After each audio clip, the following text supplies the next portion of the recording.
Vsi so pogledali starega kosa, on pa je zapel.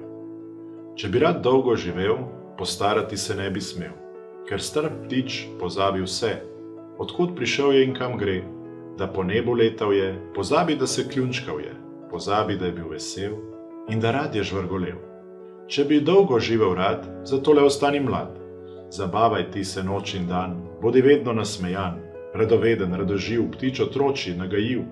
Vsej modrosti se odreci, starosti ne hvala reci, pa boš ti lahko živel, vse dokler boš sam želel. Smrdokavra je bila videti zelo zadovoljna. Lepa predstava je bila, je rekla. Petje in ples sta bila res lepa in odločila sem se, da bom upoštevala koščev nauk in ostala mlada. Nam boš torej pomagala preleteti goro, je vprašala taščica. Seveda. Nisem tako slaba ptica, kot mnogi mislijo, se je nasmehnila smrdokavra in ptički so od navdušenja kar poleteli.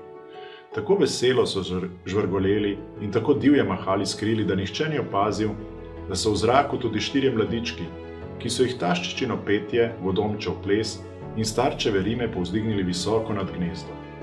Vse bo skrasnos, je zavpil vodomec. Vse bo skrasnos, so mladički ponovili za njim. Vse bo skrasnos, so zažvrgolele vse ptice.